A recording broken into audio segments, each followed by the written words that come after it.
Hi, welcome to Tamil எக்ஸ்பிளிகாடோ. இன்றைக்கி நம்ம பார்க்க போகிற படம் மார்ட்டின் ஸ்கார்செஸியோட 1976 வந்த டாக்ஸி டிரைவர். அந்த காலத்திலே ஏகப்பட்ட அவார்ட்ஸ் வாங்கின ஒரு தரமான படம். இது ஏன் கல்ட்டு கிளாசிக்னு சொல்கிறாங்கன்னா, இந்த படத்தில் அவ்வளோ லேயர்ஸ் இருக்கும். அதெல்லாம் ஏன்னு நான் லாஸ்ட்டில் எக்ஸ்பிளைன் பண்ணுறேன். இப்போ கதைக்குள்ளே போகலாம். இவன் தான் டிராவிஸ் ஒரு ரிட்டையர்ட் மேரேஜ். டிராவிஸ்க்கு இன்சோம்னியா ப்ராப்ளம் இருக்கிறதால டிராவிஸால் நைட்டு தூங்க முடியாது. ஸோ அந்த டைம் எதுக்கு வேஸ்ட் பண்ணணும்னு டாக்ஸி ஓட்டலான்னு வேலை தேடி வந்திருக்கான். டிராவிஸ் ஒரு ரிட்டையர்ட் மேரேஜ்ன்றதுனாலே அவனுக்கு வேலை ஈஸியாக கிடைக்குது. ஒரு விஷயம் சொல்ல மறந்துட்டேன். டிராவிஸ்க்கு இன்சோம்னியா மட்டும் பிரச்சனை இல்லை. டிராவிஸ்க்கு யார் கூடயும் செட் ஆகாது. கேர்ள் ஃப்ரெண்ட்ஸ் அப்படின்னு யாரும் பெருசாக இல்லை. நல்ல வேலை, தேவையான அளவு காசு இருந்தோம். டிராவிஸ்க்கு தனிமை ஒரு பெரிய குறையாகவே இருக்குது. ஆனால் நைட்டில் டாக்ஸி ஓட்டுறதும் ஒரு கடுப்பான விஷயந்தான். ஏன்னா பகலில் அழகாக இருக்க இந்த ஊர் இரவில் அதோட சுயரபத்தை காட்டுது. எங்கே பார்த்தாலும் ப்ராஸ்டியூஷன், ட்ரக் எக்ஸ்ப்ளாய்டேஷன், கட்ட பஞ்சாயத்து, அது இதுன்னு எல்லாமே ரொம்ப மோசமாக இருக்குது. இது எதுவுமே நம்ம டிராவிஸ்க்கு பிடிக்காது. 12 hours ஷிஃப்ட் பார்த்தாலும் டிராவிஸ்க்கு தூக்கம் வரல. ஸோ டிராவிஸ் நைட்டில் அடல்ட் ஃபிலிம் பார்க்குறான். அதுக்காக நீங்கள் டிராவிஸை ஜட்ஜ் பண்ண வேண்டாம். டிராவிஸ் வேணும்னா ப்ராஸ்டியூட் கிட்ட கூட போகலாம். ஆனால் அவனுக்கு அதில் விருப்பம் இல்லை. அட்டென்ஷன், லவ் மாதிரி ஒரு ரியல் கனெக்ஷனை டிராவிஸ் எதிர்பார்க்குறான். ட்ரை பண்ணாமலாம் இல்லை. நான் முதல்ல சொன்ன மாதிரி டிராவிஸ் இந்த சப்ஜெக்டில் கொஞ்சம் வீக். இவனே போய் பேசினாலும் எல்லா பொண்ணும் இவனை ரிஜெக்ட் பண்ணிடுறாங்க. இப்படியே காலம் போயிட்டுருக்கு. இதுக்கு நடுவில் டிராவிஸ்க்கு பெட்ஸின்ற ஒரு பொண்ணு மேலே இன்ட்ரெஸ்ட் வருது. அவன் பேலண்டைன்ற கட்சி ஆஃபீஸில் வாலண்டியராக ஒர்க் பண்ணுறான். இவனும் ரொம்ப நாளாக பெட்ஸியை ஸ்டாக் பண்ணுறான். ஆனால் இதெல்லாம் வேலைக்கு ஆகலை. கட் பண்ணால் காஃபி ஷாப்பில் மற்ற டாக்ஸி டிரைவர்ஸோட டிராவிஸ் பேசிகிட்டு இருக்கான். ஆனால் யார் கூடயும் ஒரு சிங்கே இல்லாமல் தான் கான்வர்சேஷன் போகுது. இந்த ஊரில் நைட்டில் டாக்ஸி ஓட்டுறதுன்றது ஒரு பெரிய தலைவலி தான். ஸோ சேஃப்டிக்கு ஏதாச்சும் பொருள் வேணும்னா சொல்லுங்கள், நல்ல டீலில் முடிச்சு தரேன்னு ஒருத்தன் சொல்கிறான். டிராவிஸ் அதெல்லாம் கண்டுக்காமல் பெட்ஸி பற்றி யோசிச்சுட்டு இருக்கான். மறுநாள் டிப்டாப்பாக ட்ரெஸ் பண்ணிவிட்டு தைரியமாக டிராவிஸ் பெட்ஸியை பார்க்க ஆஃபீஸ்க்குள்ளேயே போய் உங்கள் கட்சியில் நான் வாலண்டியராக ஜாயின் பண்ணுறேன்னு பேச்சு போடுறான். அப்படியே சினிமா டயலாக்லாம் பேசி பெட்ஸியை இம்ப்ரெஸ் பண்ணி காஃபி ஷாப்புக்கும் கூப்பிட்றான். டிராவிஸ் வாழ்க்கையில் முதல் முறையாக ஒரு நல்ல விஷயம் நடக்குது. இவன் ரொம்ப சந்தோஷமாக இருக்கான். காஃபி டேட்டும் நல்லா போகுது. அதோட பெட்ஸிக்கு டிராவிஸை ரொம்ப பிடிச்சிருக்கு. இது நடந்த அன்றைக்கே பேலண்டைனோட கேண்டிடேட் நம்ம டிராவிஸோட டாக்ஸியில் வராரு. அப்போ பேசுகிறப்போ அவர் டிராவிஸ் கிட்ட நான் எலெக்ஷனில் ஜெயிச்சா என்னெல்லாம் மாற்றணும்னு நீ நினைக்கிறேன்னு கேட்குறாரு. ரொம்ப யோசிச்சு டிராவிஸ் இந்த சிட்டி முதல்ல க்ளீன் பண்ணுங்கள், இங்கே ரொம்ப க்ரைம்ஸு, இந்த ப்ராஸ்டியூஷன்லாம் ரொம்ப அதிகமாக நடக்குது, இதெல்லாம் மாற்றணுன்ற மாதிரி சொல்கிறான். இந்த பதில் அவருக்கு தர்ம சங்கடத்தை கொடுக்குது. இதெல்லாம் அவ்வளோ ஈஸி இல்லை, பட் ட்ரை பண்ணுறேன்னு சொல்லி நைஸாக அங்கேருந்து கிளம்பிடுறாரு. இந்த ஊரில் இருக்க க்ரைம் எல்லாமே ஒரு ஆர்கனைஸ்டாக தான் நடக்குது. போலீஸ்லேருந்து பொலிட்டிஷியன் வரைக்கும் எல்லாருக்குமே எல்லாமே தெரியும். ஆனால் வெளியில் ரொம்ப நல்லவங்க மாதிரி காட்டிக்கிறாங்க. அடுத்த சீன், டிராவிஸ் காரில் வெயிட் பண்ணுறப்போ ஐரிஸ்னு ஒரு சின்ன பொண்ணு வண்டியில் ஏறி என்னை இங்கேருந்து காப்பாற்றி கூட்டிகிட்டு போகணும் டிராவிஸ் கிட்ட சொல்கிறான். என்னடா நடக்குதுன்னு யோசிக்கிறதுக்குள்ளேயே ஒரு பிம்ப், அதாவது அந்த ஏரியாவில் இருக்க மாமா பையன் வந்து அந்த சின்ன பொண்ணை இழுத்துட்டு போயிட்டு ரொம்ப திமிரா இதெல்லாம் கண்டுக்காதன்னு சொல்லி $20 காருக்குள்ளே தூக்கி போட்டு போயிடுறான். நம்ம ஆளுக்கு சும்மாவே இதெல்லாம் பிடிக்காது. ஆனால் இந்த விஷயம் டிராவிஸை ரொம்ப அஃபெக்ட் பண்ணுது.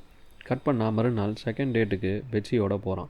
இங்கே டிராவிஸ் நல்லாவே சொதப்பிடுறான். பெட்ஸியை அடல்ட் ஃபிலிமுக்கு கூட்டின்னு போகிறான். பாருங்கள், முன்ன பின்ன பொண்ணுங்க கூட பழகிருந்தால் தானே தெரியும். டிராவிஸ்க்கு இது கூட தெரியல. பெட்ஸி கடுப்பாக்கி சண்டை போட்டு அங்கேருந்து கிளம்பிடுறான். எனக்கு மூவிஸ் பற்றிலாம் பெருசாக நாலேஜ் இல்லைன்னு டிராவிஸ் சொல்கிறான். அவன் சொல்கிறது கொஞ்சம் உண்மை தான். அடல்ட்ஸ் மூவிஸ்க்கு நிறைய கப்புள்ஸ் வர்றதை பார்த்துட்டு டிராவிஸ் இப்படி பண்ணியிருக்கான். ஆனால் பெட்ஸி கன்வின்ஸ் ஆகலை. உன் இன்டென்ஷன் ரொம்ப தப்பாக இருக்குன்னு சொல்லிட்டு பெட்ஸி அங்கேருந்து போயிடுறான். ஏதோ கொஞ்ச நாள் எல்லாம் கரெக்டாக போயிட்டு இருந்துச்சு. இப்போ எல்லாம் பழைய மாதிரி ஆயிடுச்சு. டிராவிஸ் ரொம்ப ட்ரை பண்ணி கூட பெட்ஸி டிராவிஸை மன்னிக்கல. இந்த கோவத்தில், டென்ஷனில் பெட்ஸியோட ஆஃபீஸ்க்குள்ளேயே போய் டிராவிஸ் சண்டை போட்டு ரொம்ப ரூடாக பிஹேவ் பண்ணுறான். இவ்வளோ தூரம் ஆனதுக்கப்புறம் பெட்ஸி கண்டிப்பாக திரும்ப வரமாட்டான்னு தெரிஞ்சு போச்சு. பெட்ஸியும் மற்ற பொண்ணுங்க மாதிரி தான். அவன் ஒன்றும் ஸ்பெஷல்லாம் கிடையாதுன்னு டிராவிஸ் யோசிக்கிறான். இப்படி டிப்ரெஷனில் இருக்கிறப்போ எரியிற எண்ணெயில் நெருப்பை ஊற்றுற மாதிரி ஒரு பேசஞ்சர் வரான். வண்டியில் ஏறி உக்காந்துக்கிட்டு ஒரு இடத்துல ஓரம் கட்ட சொல்லிவிட்டு எதிர் வீட்டு விண்டோவை பார்க்க சொல்கிறான். அங்கே இந்த பேசஞ்சரோட வைஃப் வேறு ஒருத்தன் கூட அஃபேரில் இருக்கான். நீ இப்போ இந்த இடத்துல இருந்தால் என்ன பண்ணுவேன்னு டிராவிஸை பார்த்து அந்த பேசஞ்சர் கேட்குறான். அந்த பேசஞ்சர் அவங்க 2 பேரையும் கொல்ல போகிறதா சொல்கிறான். நீ என்ன வேணால் பண்ணு, என்னை விட்டுருன்னு டிராவிஸ் அங்கேருந்து கிளம்பிடுறான். அதுக்கப்புறம் கோவம், சோகம் எல்லாம் சேர்ந்து டிராவிஸை ரொம்ப அஃபெக்ட் பண்ணுது. அந்த வழியாக போகிறப்பெல்லாம் பெட்ஸியை பார்க்க ட்ரை பண்ணுறான். ஆனால் பெட்ஸி அங்கே இல்லை. மூவ் ஆன் ஆக தெரியாமல் டிராவிஸ் கஷ்டப்படுறான். அப்போது போகிற வழியில் எதர்ச்சியாக ஐரிஸை டிராவிஸ் பார்க்குறான். இங்கே தான் படமே ஆரம்பிக்குது. டிராவிஸோட மொத்த வாழ்க்கையும் ஒரே கோட்டில் வந்து நிற்கிற மாதிரி இருக்குது.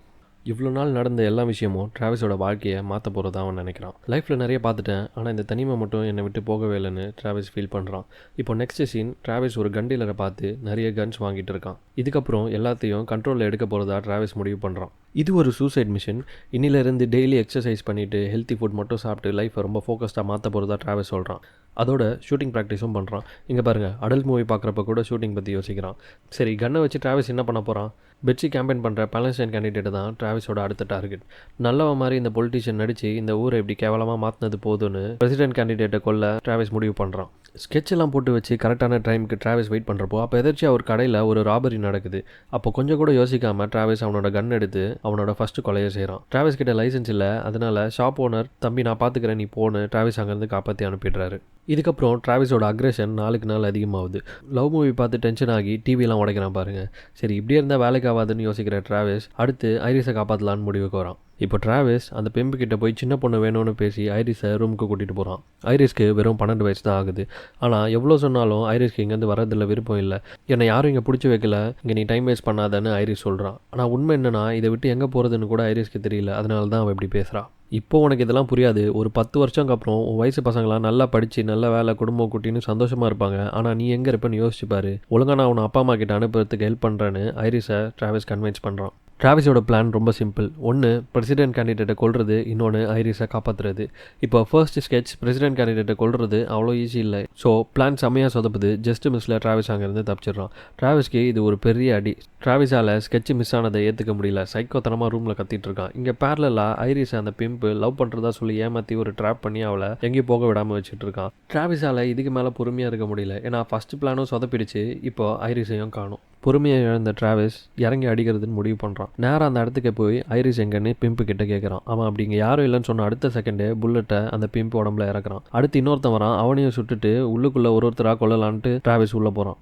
அங்கே இருக்கிற எல்லாரையும் டிராவிஸ் ஷூட் பண்ண ட்ரை பண்ணுறான். இதுக்கு நடுவில் டிராவிஸ்க்கும் நல்லா அடிப்படுது. கன்னு கத்தின்னு எல்லாத்தையும் யூஸ் பண்ணி டிராவிஸ் அங்கே இருக்கிற எல்லாரையும் கொண்டுடுறான். அந்த நேரத்தில் அங்கே இல்லீகல் ஆக்டிவிட்டி பண்ணுறவங்களோட தலைவன் வேறு அந்த இடத்துல இருக்கான். அவனையும் சேர்த்து டிராவிஸ் கொண்டுடுறான். எல்லாம் முடிஞ்ச அப்புறம் கொஞ்சம் நேரத்தில் போலீஸ் வாங்க வருது. இங்கே கட் பண்ணால் நியூஸில் ஃபுல்லாக ஹெட்லைன்ஸு ஹீரோவான டாக்ஸி டிரைவர் மொத்த ப்ராஸ்டியூஷனும் ஒழிச்ச 1 மேன் ஆர்மி அது இதுன்னு ஒரே பாராட்டு தான். மக்கள் டிராவிஸை ஹீரோவாக பார்க்குறாங்க.